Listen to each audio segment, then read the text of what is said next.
Salut et bienvenue sur Bibloom Podcast, le podcast enthousiaste qui pétille, qui t'invite à te poser des questions sur la vie, à changer de point de vue et à chercher des réponses du côté de la bienveillance.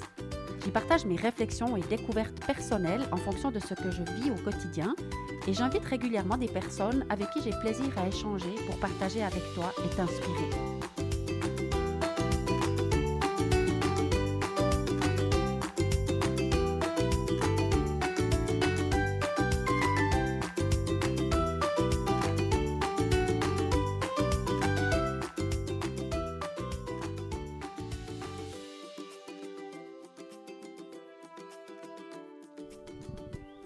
Salut!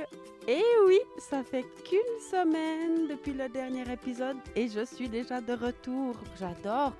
Alors, je pense que c'est pas nécessaire que je te dise où je suis parce que je suis dans mon endroit favori, comme toujours. Jusqu'à aujourd'hui, c'est pas le lever du jour parce que j'ai un peu paressé au lit et je me suis levée juste avant 7 heures. Ça, c'est très, très rare. Donc, le jour est déjà levé, mais c'est quand même encore très calme. Il reste une mini brume là devant moi. Il n'y a pas beaucoup de monde autour de moi, mais enfin, c'est le jour déjà. Je ne sais même pas quelle heure c'est dans le fond, mais peut-être 7h30. En tout cas, j'aime beaucoup ce moment-là de la journée. Pour moi, je ne sais pas, c'est très inspirant ou c'est devenu très inspirant. Et aujourd'hui, c'est pas mon sac à podcast qui m'a regardé puis qui m'a dit prends-moi, comme la dernière fois. C'est vraiment l'impulsion, elle est venue complètement d'ailleurs. C'était très calme, c'était juste, voilà, c'est déjà le moment pour le nouvel épisode. Vas-y. Simplement parce que je ressentais cette envie ou ce besoin de partager des réflexions avec toi. Et ça, j'aime beaucoup quand je suis dans cet état-là parce que ça rend les choses beaucoup plus faciles et c'est juste des évidences. Le thème qui me vient assez fort, sur lequel j'aimerais partager des réflexions, c'est le détachement. Mais par contre, je veux vraiment commencer par un retour sur l'épisode précédent où j'annonçais donc les câlins dans la rue. Et ça s'est fait hier pour la première fois avec Alexandra et Suzanne nous a rejoint un moment. Et c'était juste tellement extraordinaire que j'aimerais te donner un retour là-dessus pour commencer. Donc, on est parti à Vevey, au bord du lac. On a trouvé un endroit pour s'installer. On s'est laissé un petit peu inspirer avec Alexandra, dire on part depuis la place du marché, là on part à droite, on part à gauche. Je sais pas, on était les deux attirés de partir plutôt à gauche. On a trouvé un petit endroit, on s'est installé. Il n'y avait pas beaucoup de monde dans la rue, il y avait pas mal de bises, il faisait froid. Mais bon, nous, on a mis nos gilets, on a mis le petit panneau qui indique là, un câlin pour toi, on a mis la musique et on a attendu en fait que les gens viennent. Donc l'idée au départ, c'était d'avoir un bandeau sur les yeux. On s'est questionné là-dessus, bandeau, pas bandeau, puis on a dit, on va expérimenter. Donc on a testé avec les bandeaux, on a vu que les gens, c'était pas si facile de les attirer, enfin en tout cas que c'était plus simple de proposer nos câlins à des passants dans la rue en captant leur regard, clairement. Alors, on a eu les premières personnes qui sont arrivées. Enfin, la première, on va, je pense, s'en rappeler pendant longtemps, c'était un monsieur adorable qui travaille à la ville de Vevey. Il a trouvé ça génial. Il était hyper enthousiaste. Il nous remerciait. Il dit ah, wow, mais ça, c'est vraiment trop cool. Puis il dit ah, mais moi, j'aimerais faire aussi. Puis j'ai dit ah, mais j'ai des gilets. Vous voulez mettre un gilet? Il dit, ah oui, il a mis un gilet. Et puis, bon, il devait partir au travail, donc il n'est pas resté avec nous, mais ça nous a dit ah ouais, c'est trop cool. On était déjà bien partis.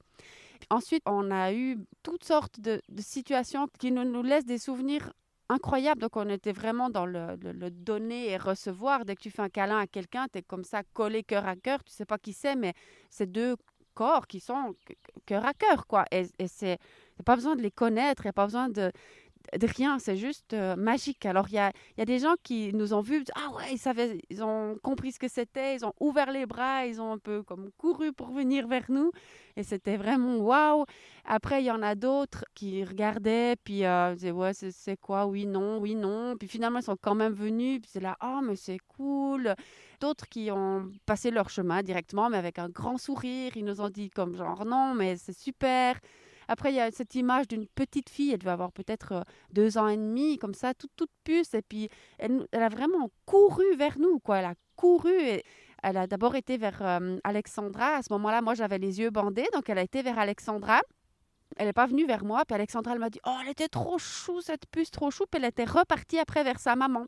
Et moi, donc, j'ai enlevé le bandeau, puis elle était repartie, puis je l'ai regardée, j'ai ouvert mes bras, et elle est revenue, elle a couru vers moi pour venir chercher un câlin, et juste, ça met les larmes aux yeux, quoi.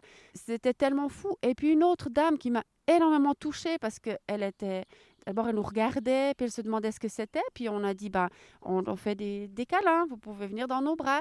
Et puis d'abord, elle nous a dit qu'elle n'avait pas d'argent. Je dis, mais il n'y a pas besoin, y a pas besoin d'argent, ça coûte rien, venez. Et puis elle dit, elle osait pas, elle restait un peu en retrait comme ça, mais elle partait pas. On voyait elle était intriguée, mais elle avait sûrement envie et besoin certainement aussi. Et puis, on a dit, mais venez quoi. Et puis finalement, elle a accepté, elle a reçu un câlin d'Alexandra, puis après elle est venue vers moi, et puis elle était très émue.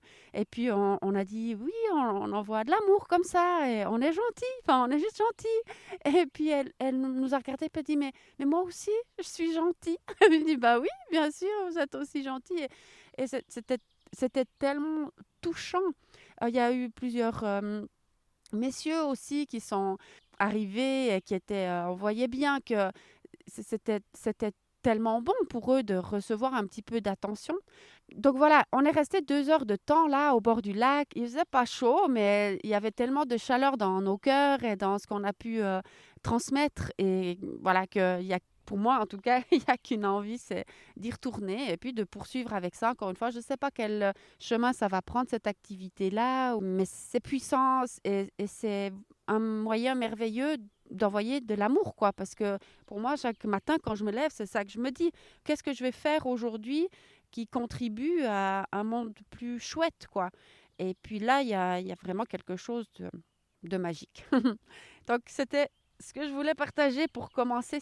Et puis, après, dans les conversations qui se sont beaucoup invitées ces derniers temps, chez moi, le détachement est revenu très souvent. Donc, beaucoup de conversations que j'ai eues avec des gens qui se retrouvent tout à coup séparés pour diverses raisons, notamment peut-être leur point de vue sur certaines situations, se retrouvent séparés des gens de leur famille, se trouvent en souffrance avec ça, ou des gens qui ont vécu des ruptures ou des situations de séparation douloureuses, ou bien sûr des décès, des enfants qui quittent le nid, et le manque de la personne qui n'est plus là, ou alors des amitiés qui sont là, qui sont plus là, des gens qui sont sur notre chemin un certain temps, et c'est juste magnifique, et puis à un moment donné, ils sont plus là, et puis ça reste magnifique. Et pour moi, je pense que j'ai déjà beaucoup travaillé sur cette notion du détachement, mais c'était assez souvent dans ces conversations-là, une des réponses, une des confirmations. Ah, mais oui, le détachement, c'est un thème à creuser, en tout cas, pour pas être en souffrance quand ça arrive, en fait. Encore une fois, il y a 1000 raisons de se trouver détaché de quelque chose ou de quelqu'un ou de situations qu'on appréciait. La réponse, elle est souvent pour moi, eh bien, pour éviter de partir dans des souffrances trop dures, eh bien, d'anticiper avec ce détachement. Et ça, je pense que je reviendrai là, mais un autre des constats, en fait, que j'ai fait régulièrement, c'est bien sûr quand on parle de voir le verre à moitié plein, de se tourner vers l'optimisme, de faire ce fameux virage à 180 degrés pour changer des choses dans sa vie. Alors on peut faire le virage quand la situation elle est là, puis on dit bah, je vais essayer de la voir d'une autre manière, cette situation-là, pour qu'elle soit plus agréable. Puis en fait, je pense qu'on peut aussi anticiper tout ça. Moi, j'ai constaté que je l'ai fait assez souvent quand j'ai comme ça des réflexions qui arrivent ou des conversations qui arrivent, et puis je sens que c'est un thème, je me dis tout le temps, OK, ben je vais anticiper ça.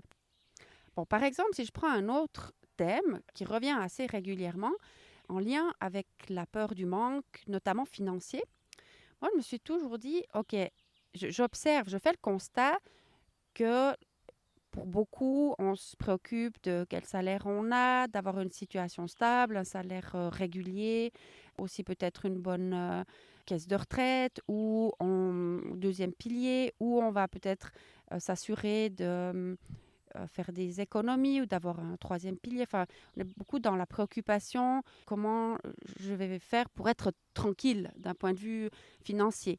Et puis, il y a beaucoup de choses qui changent, qui se transforment, et puis on a parfois des grandes peurs en lien avec ça ou des stress. Puis moi, quand j'entends ce genre où je fais ce genre de constat, j'entends ce genre de conversation-là, puis chaque fois dit, bon, alors moi, comme si j'anticipe, je prends le contre-pied, je fais le virage à 180 degrés rapidement, de me dire, OK, alors si je viens travailler sur libérer la peur du manque et développer la confiance en la vie et me connecter peut-être à cette compréhension que j'aurai juste toujours ce dont j'ai besoin et venir en fait nourrir ces choses-là, eh bien, je retomberai toujours sur mes pattes. C'est comme si, bien sûr, c'est juste aussi de se préoccuper de son avenir, et puis on peut dire que ça, c'est être sensé et avoir bien la tête sur les épaules, tout ça. Mais pour moi, j'ai toujours eu ce sentiment, on peut aussi faire autrement. Et puis je me dis que si je travaille sur un autre axe, qui est donc libérer notamment cette peur du manque et être convaincu, savoir au fond de moi que j'aurai toujours ce qu'il faut, eh bien, je libère beaucoup d'inquiétudes, je libère beaucoup de soucis, tout est plus simple en fait. Alors, j'ai fait souvent ce travail-là. Puis par rapport au détachement, je trouve que c'est un sujet où on peut faire la même chose en fait. En lien avec toutes ces situations peut-être qu'on appréciait et qu'on n'a plus, toutes ces personnes qui sont là, qui sont plus là, toutes ces situations que j'ai nommées précédemment, je trouve que c'est un peu pareil. On peut les vivre les unes après les autres et puis être dans une certaine douleur justement, ou alors se dire, bon, la réponse que je vais donner à ça, c'est de venir anticiper en travaillant sur cette capacité de détachement, qui ne veut pas dire « je m'en fous de tout, allez vous gratter, j'ai pas besoin de vous », ça ne veut pas du tout dire ça, ça veut juste dire « je vais pas souffrir parce que tout est juste, tout est OK, ce que j'ai pu vivre avec certaines personnes, les situations que j'ai pu apprécier, elles étaient juste géniales dans ce moment présent-là. Et puis, eh bien, quand elles sont plus là, c'est aussi juste génial. Alors, je me pose cette question-là, comment je peux travailler pour anticiper ça? Pour moi, les réponses, eh bien, c'est de venir travailler sur justement cette capacité à vivre pleinement le moment présent. Il n'y a rien d'autre qui est important, donc qui est plus doux, qui est plus chouette, plus agréable pour moi. Là c'est tellement ça. Hein. Je suis tranquille ici, toute seule face à mon micro, j'entends ces oiseaux qui chantent, c'est magnifique. Voilà, je suis contente de faire ce que je suis en train de faire. Je le vis pleinement. Donc ça, c'est un des aspects.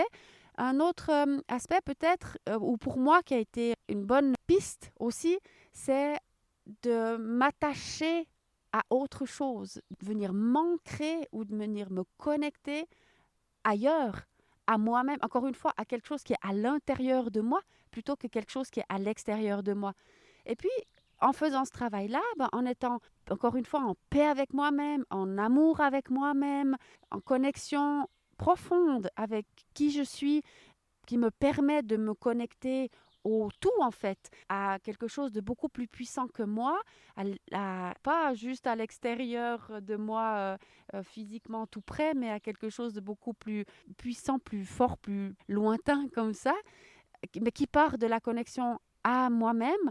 Ça permet en fait d'être confortable dans tout ce qui se passe, encore une fois, à l'extérieur. Particulièrement, pour aujourd'hui, c'était en lien avec ce sujet-là de détachement. Donc voilà ce qui m'importait de partager avec toi ce matin. Et je veux voir s'il y a autre chose qui s'invite, parce que voilà, des fois, tout d'un coup, il y a autre chose qui arrive. Peut-être que oui, peut-être que non. Mais visiblement, je crois pas. Il y a une pomme de pin qui me fait un petit clin d'œil là à côté. Elle est trop, trop drôle. Je vais peut-être retomber un peu sur terre là. Et puis, te souhaiter une délicieuse journée et te dire à tout bientôt. Ciao!